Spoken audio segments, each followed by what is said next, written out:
Internal ఆర్మీలో ఉన్నటువంటి disputes, దాని తర్వాత ఆర్మీకును అక్కడ ఉన్నటువంటి పొలిటికల్ పార్టీస్ కి, పొలిటికల్ లీడర్స్ కి ఉన్నటువంటి డిస్ప్యూట్స్, దాని తర్వాత ఇమ్రాన్ ఖాన్ లోపల ఉన్నాడు. ఇమ్రాన్ ఖాన్ అది పార్టీ అతను వాళ్ళందరికీ కూడాను వీళ్ళకి ఆర్మీకి ఎగనెస్ట్ గా ఉన్నటువంటి పరిస్థితి. ఇటువంటి సిచ్యువేషన్స్ లో ఏంటంటే వాళ్ళు ఎక్కువ రోజులు దీనికి ఇచ్చేయలేరు. డెఫినెట్లీ ఏంటంటే ఏదో ఒకటి చేయాలి అని చెప్పేసి ఇది చేసినట్టుగా కనిపిస్తుంది. కానీ డెఫినెట్ గా ఏంటంటే వీళ్ళు చాలా పెద్ద పొరపాటు చేశారంటే, ఆ పొరపాటు ఏంటంటే సివిలియన్స్ పై అటాక్ చేయడం అనేది నిజంగా చాలా దురదృష్టకరమైనటువంటి అంశం. 5 చిన్నపిల్లలు ఉన్నారని చెప్పేసి మన అఫీషియల్ రికార్డ్స్ లో కూడాను అది మన ఆర్మీ వాళ్ళు ఇందాక మీడియా బ్రీఫింగ్ ఇచ్చేటప్పుడు కూడాను వాళ్ళు అనౌన్స్ చేశారు. ఇది మట్టుకు అత్యంత దారుణమైనటువంటి అంశం. రెండోది, ఎక్కడ కూడాను పాకిస్తాన్ ఆర్మీ స్థావరాలపై ఎక్కడ కూడా అటాక్ చేయలేదండి మన వాళ్ళు ఎక్కడ కూడా. ఎందుకంటే మన వాళ్ళకి చాలా సెన్స్ తో, చాలా పర్ఫెక్ట్ గా, చాలా చాలా దూరదృష్టితో మనకి ఏం కావాలి అన్న దానిపైనే వాళ్ళు ఇచ్చేశారు. ఇప్పుడు వాళ్ళు తిరిగి ఇటువంటి దుందుడుగు చర్యలకు వీళ్ళు పాల్పడుతున్నారంటే కనుక డెఫినెట్లీ దీనికి తగు మూల్యం చెల్లించుకోబోతున్నారు. చిన్న సబ్మిషన్ సబ్మిషన్ ఇప్పుడే పాకిస్తాన్ కన్ఫర్మ్ చేసింది.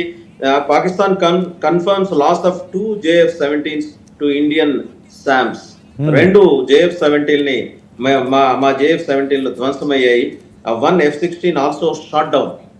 F-16 కూడా భారత సైన్యం కూలగొట్టిందని చెప్పేసి కన్ఫర్మ్ చేస్తూ వాళ్ళ ఆర్మీ అధికారిక ప్రతినిధి చౌదరి ఆయన ప్రకటన చేశారు. జస్ట్ ఇప్పుడే అందిన అయితే తెల్లారి వరకు కూడాను ఆగాల్సిన అవసరం లేదంటారు. ఈవెంట్ కంప్లీట్ అయ్యే లోపల అయిపోతుందంటారా ఏంటి?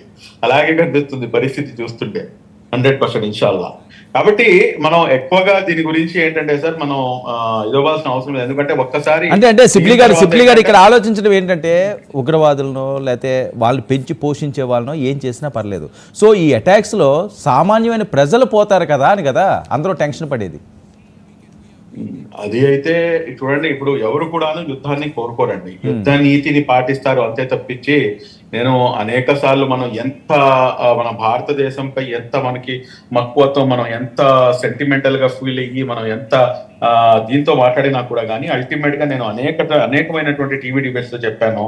మరలా ఇంకోసారి దాన్ని రిపీట్ చేస్తాను. అమెరికా మరియు ఆఫ్ఘనిస్తాన్ వార్ జరిగినప్పుడు అందులో అమెరికా గెలిచింది, ఆఫ్ఘనిస్తాన్ ఓడిపోయింది. కానీ అమెరికా గెలిచి కూడా ఓడిపోయింది, ఆఫ్ఘనిస్తాన్ ఓడిపోయి కూడా గెలిచింది.